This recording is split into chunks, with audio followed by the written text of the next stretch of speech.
Oh, hey, Internet. What's going on? Boy, howdy.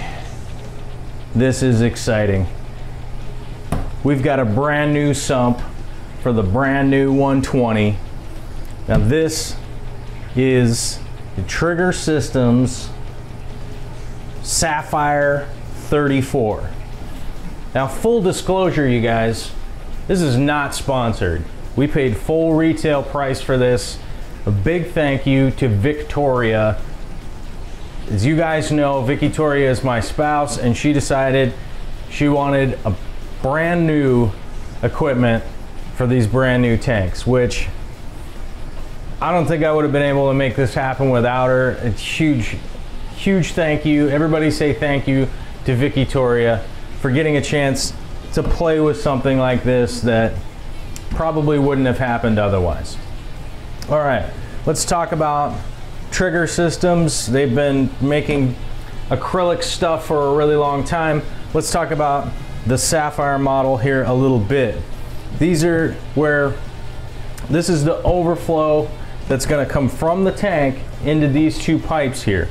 One of the pipe will be a constant, the other one will be an emergency overflow. So one of these pipes will be dry all the time unless something is wrong. It's the secondary for, you know, in case the main drain, something is going wrong with the main drain. We got a cover over this that's the custom acrylic piece that is really pretty. I don't want to break this. Should probably figure out, I'll put it down here. Okay, so put it in a safe spot down there. This is just packing material. As you guys saw, the unboxing, which is pretty cool. That's something that I don't get to do very often these days.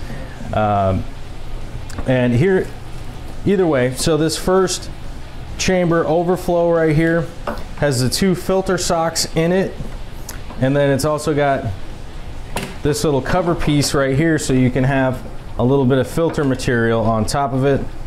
Now, I haven't taken this apart yet, so this is the first time I've ever messed with taking this apart, and I have to admit this is not very convenient, but you have to go out that way. Okay, so we go out that way.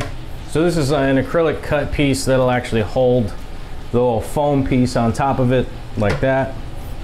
And then we've got one filter sock here, right? We've got two. The second filter sock, there's actually two that go in here. Now, to be real honest with you guys, I don't think that I'm going to be utilizing the filter socks realistically, because they are something that I constantly have to change all the time. And in my experience, the hundreds of times that I have washed these and tried to make them and refresh them to new, it never really happened that way. You know, honestly, they just never became new. They always work good when they're new, and I can never get them to work well after them being new.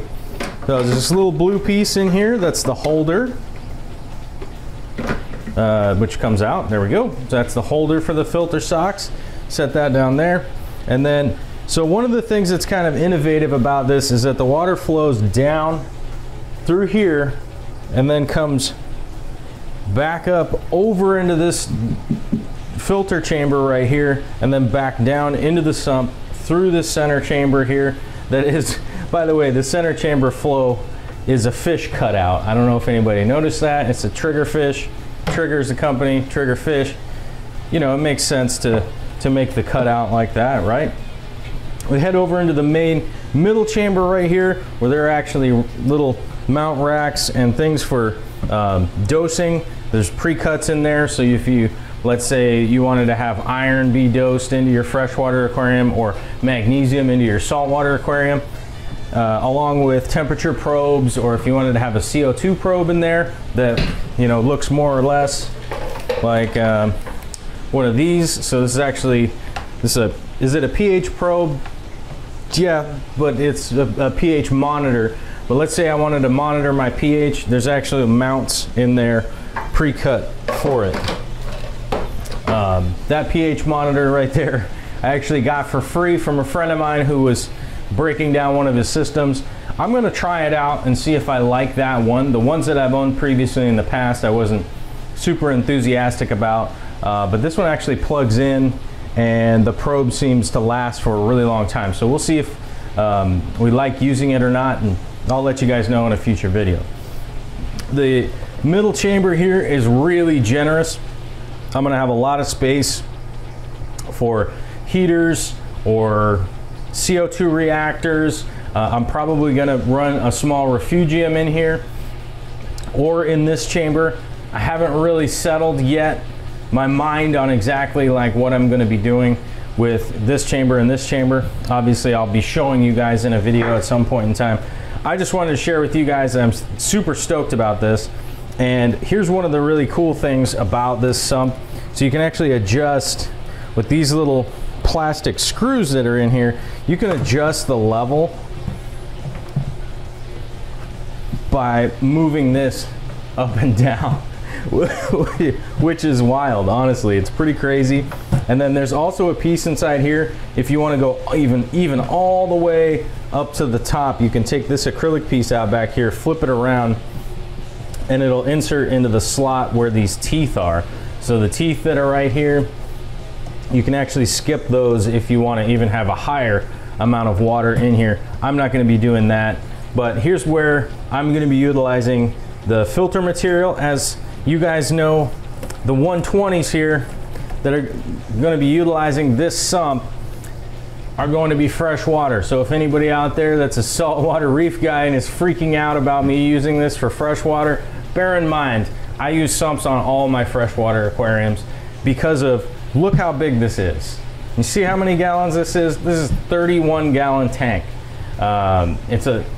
Technically I would normally go about half of the size for a sump that an aquarium would be going, but because we have this plumbed as an overflow, right, there's no way that water can overflow more so from this tank, because as soon as it reaches the level of the teeth in the tank, it won't have any more water coming down into the sump.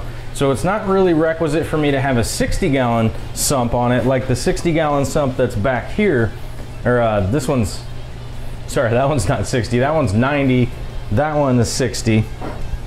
Either way, you guys get what I'm talking about. I didn't need to have as gigantic a sump, but that'll give me a little extra space underneath the stand here to do a couple other tricky things, which I'm really looking forward to do. So this is the new sump. I'm super stoked. I hope you guys are too. This thing was pretty expensive. I'm gonna go ahead and start getting this thing installed, and I'll talk with you guys later. Later?